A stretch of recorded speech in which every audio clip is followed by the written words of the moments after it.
And every disease, your arthritis, rheumatoid arthritis, lupus, eczema, psoriasis, fatigue, anxiety, depression, even your sugar imbalances, all are related to this issue here.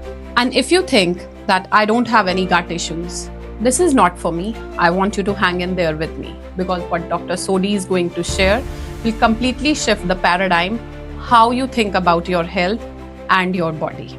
Your digestive system, starting from the mouth to the other end, is almost around 30 feet. 70% of your immune system is made in your gut. More than 30 neurotransmitters are made by your gut. Treat it as a trash can. It's not. Most of us think gut is all about digestion and stomach. It is not. Most of us treat it as a trash can. It's not. It's the entire world. Trillions of organisms live in there and help support our health. And right now, most of us are at war with it. And we don't even know that. And if you think that I don't have any gut issues, this is not for me, I want you to hang in there with me, because what Dr. Sodhi is going to share will completely shift the paradigm, how you think about your health and your body. This is a Disease-Free Society podcast where we uncover one hidden truth about better health every week and understand how body whispers and signals before the actual disease peek in. Welcome back, Dr. Sodhi. Today we are talking about most trending things in the world, the gut. And let me drive straight into the point. You have treated many patients with chronic diseases, inflammation. Thousands. Yeah, I'm sure of it. And what is that one pattern that you always see in them, and why this gut is directly connected to them? How do you feel it important to be framed right now? So one interesting thing is in Ayurvedic medicine, the first step is looking at the digestion. Your digestive system, starting from the mouth to the other end, is almost around 30 feet. One of the biggest, longest organ in your body. Oh God. So and we don't even realize we don't realize that how important is that organ for us. And a lot of people think, oh, it's only for digestion. That's like saying that your brain can only do one function. We're not looking at the whole completeness of it.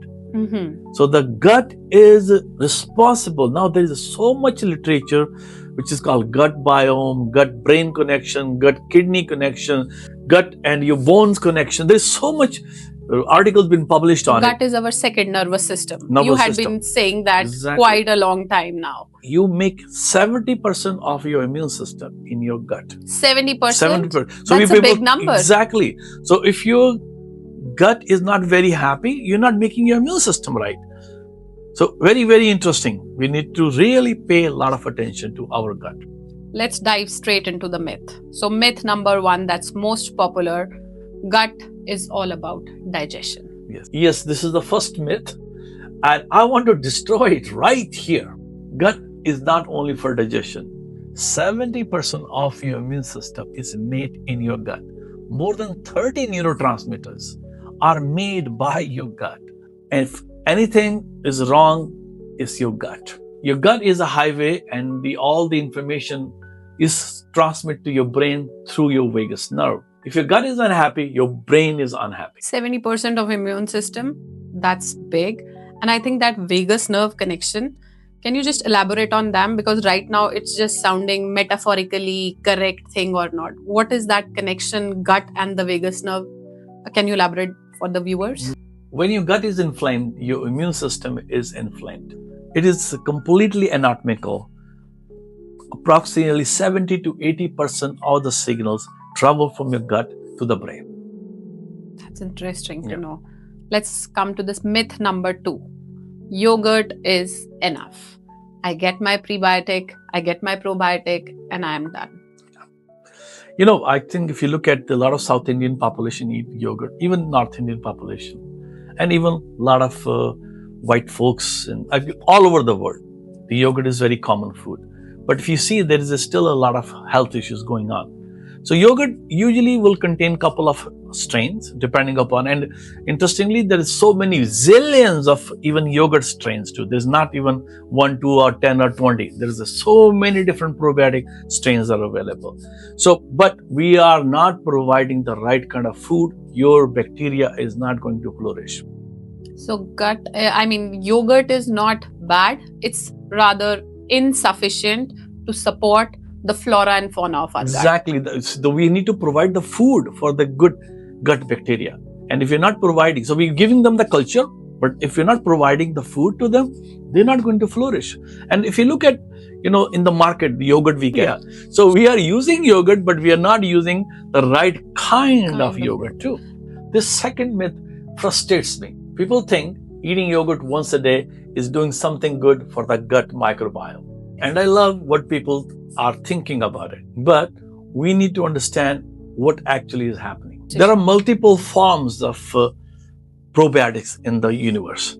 Like your most common pickles, kimchi, sauerkraut, fermented miso, fermented food, like dosa fermented, idli. Over here sourdough bread, So these are all fermented food. But one interesting thing I want to tell you, Swati, every vegetable, every fruit has its own microflora for the good microbiome. So like very common back in India is a practice, like when people did not have a yogurt culture, you need a yogurt culture to make a yogurt. So what the mother will do, she will go outside, pick up the red chili pepper. I know what you're talking. And break the stalk of it, put in the yogurt, and the yogurt is ready. Because now the stalk of that will have the probiotic culture exactly. of it, So, but not only that, almost every fresh fruits, vegetable, anything in the mother nature naturally living will have some form of more natural form of probiotics in it. We need to think microbiome as a rainforest. Like not 1 or 2 species is not going to be enough. Each will bring different strain and also equally important prebiotic fiber. Prebiotics are the food for your good bacteria. They actually help to flourish the good bacteria. Yeah, I know you had been telling it about it quite extensively. Exactly. And removing the disruptors is as important as adding a probiotic and prebiotic and postbiotic in your food, because there are different forms of it. So like I think one of the biggest culprit in our society right now is the indiscriminate use of antibiotic. There was a study published that 70% parents ask for antibiotic for their kids even if they don't have a bacterial infection. I know that they have viral infections. The parents say, no, write a script for the antibiotic. 70% of them. So when you take an antibiotic, you're just like a machine gun going inside you, killing all the good bacteria. And when you're under anxiety and fearful mode, you make more cortisol. All of us, including me and you, are under a lot of stress these days as compared to our ancestors. So when we have stress, we make a hormone called cortisol. Cortisol flips everything down. And your gut biome just goes for a flip. It just goes for a toss. If the cortisol is increased. Not only that, it also ramps your sugar up. And that also disrupts your gut biome. So it actually feeds into the wrong kind of gut bacteria. So everything is connected in our body, and everything starts with the gut. Yeah, if you remember, in our culture, we talk about yoga, breathing exercise, pranayama. And you know what they are all focused at? Vagus nerve. It calms down the vagus nerve. When your vagus nerve is calmed down, your digestive system is calmed down. You are able to make more better informed decisions. So our strategy basically is remove the attackers and feed the defenders in our gut. So if someone has to start helping and supporting their gut microbiome, where should they start this week only after watching our podcast? Yes. So one very important part in our food chain which is missing is fiber. There are 3 kinds of fiber. One is soluble fiber. Second is a semi-soluble. So as the word says, semi means some of it can become soluble in the system, some of it not. And then there is an insoluble. And every one of these fibers has a very important role in gut microbiomes. They help make them different. The different will feed into different form. Like the insoluble will become like a brush inside your intestine, clean it out. remove the toxic load, absorbs, it actually swells up. Like the good example will be psyllium husk or bran fiber or wheat fiber or the skin of these beans, which we all we Remove vanish, them, we yeah, remove yeah. them. That has the rough fiber, which is like absorbs.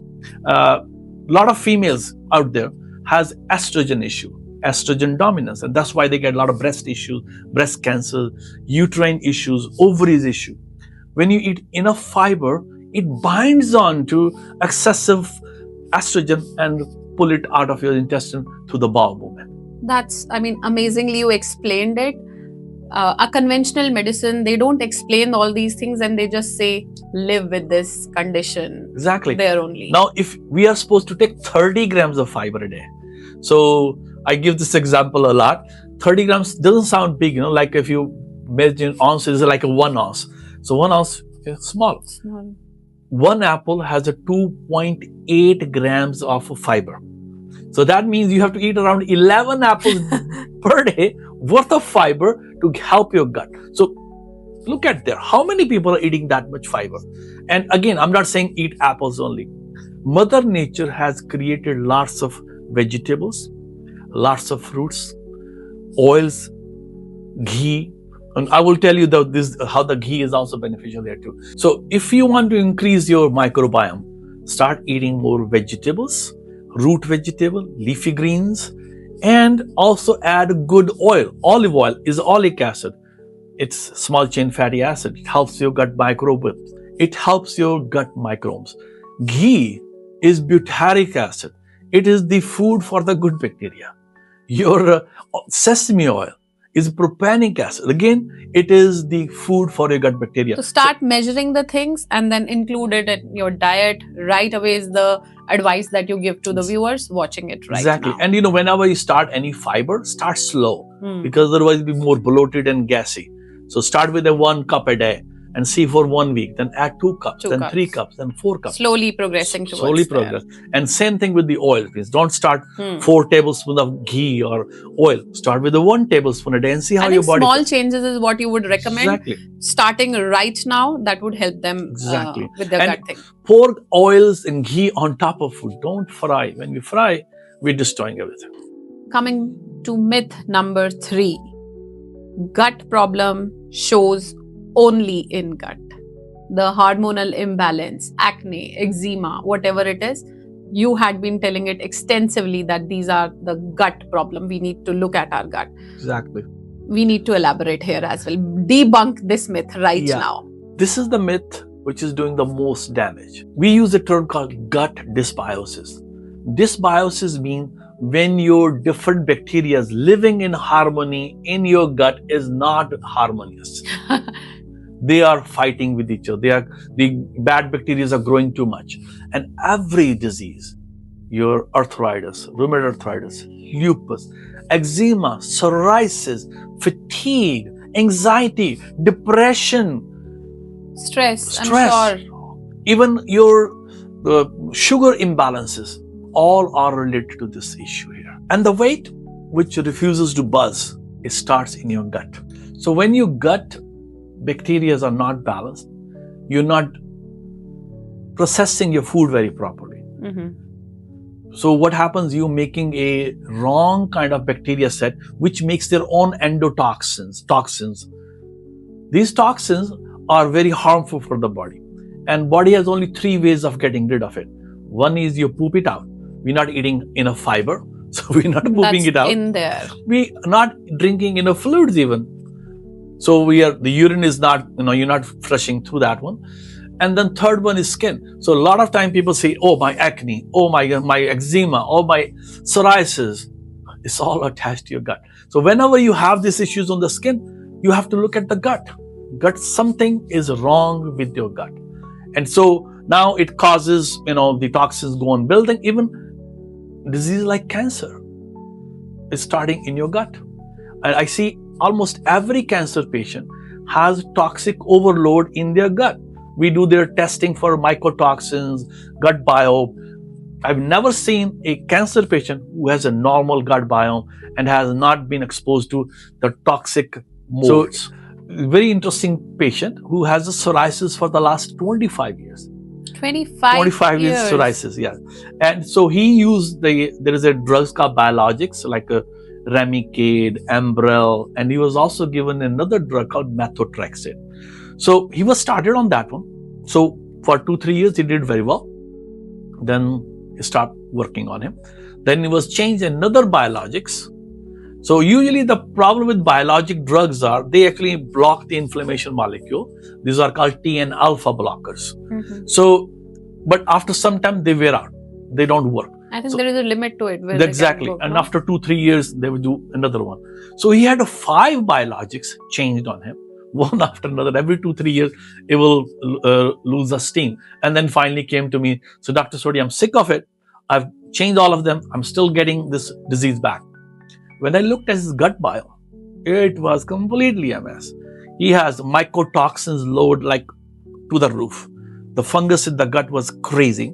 And nobody checked it. They were just giving him the medication. Exactly. The funny thing is, not even doctors know about it. The mainstream doctors does not even want to look at it. They have no clue. But there is a lot of literature available. But it's like, the medicine is a big ship. And it will take a lot of time to turn it around. And they're talking about gut biome, but nobody is looking at it. That is strange. It's strange. It's very strange. So when I looked at it, the gut biome, and we changed it, in 9 months, his skin completely cleared, no biologics, nothing else. And he's 1.5 years later, he's still clean. Skin is wonderfully good. So, this is not the only one patient with the psoriasis or eczema I've cleared. Because I think you worked on the root cause of it, the gut that you had been extensively talking about. Yeah. Take care of your gut, feed it nicely. I think you looked at the root cause and then the disease was gone. So, I think here is what our concept of disease-free society is there. Idea of yours to build in that disease-free society, I'm sure. And this is what we exactly talk in this disease-free society. Exactly. Catch the disease before it happens. Yeah, I think work on that root cause. What is troubling in your gut and flaring it up to such a big disease? Exactly. And we need not to live with all these things. There are small symptoms that our body is already showing us. We need to be really particular thinking about it. Exactly. In disease-free society, we don't wait for the gut to fail catastrophically. We pay attention to it. We look for early signs. So what are the early signs that people should be watching for before it comes to the diagnosis stage? Yeah. So it can be just like an indigestion. They have a heartburn. They're burping too much. They're passing out too much gas. Anything they eat, they have a problem with it. So it's a complex issue. It's not one thing. But again, fatigue. Like you eat a food and it's like, oh my God, I can't lift myself up. Your blood pressure shoots up. We should not these are like daily symptoms. Exactly. So we should be looking forward for what is not good with our body. Exactly. And those are the symptoms. What is my body doing? Why is doing it? And like a lethargy, oh my God, I can't lift myself up. And when you wake up in the morning, you should be like a fresh, ready to take the day on. We are not. That means something is wrong with me. So start paying attention to it. These are your microbiome asking for support. Your microbiome can start shifting as soon as in a few days. Okay. Because you can start feeling, how much time it takes to make yogurt? 1 day. Just the correct settings we need to set up to start building our healthy gut. Exactly. You need to take one step and then second step in forward of that, and then slowly your body will build up. Your gut is not separate from your health. It is the foundation. Check for the recurring effects if you're having any, and the myths we have been carrying. These myths are costing people years of their life. In next episode, we go deeper. The connection between gut, your mental health, your stress, your emotions. I would say thank you and bringing this disease-free concept into our lives. We hardly look into all these things. This is such a big initiative that you have taken. Thank you. Thanks a lot. I think this is very, very close to my heart because I'm sure. I want to practice disease-free myself. I want to stay healthy as long as... See, it's not about how long I live. It's the quality of life and living without disease. That is because nobody knows how long somebody is going to live. But living the quality of life and then be present, be part of that actively part of that society is my role and my The goal. disease-free society. Disease-free society. If this conversation shifted something in you, share this with someone who needs to hear it now. We'll see you next week.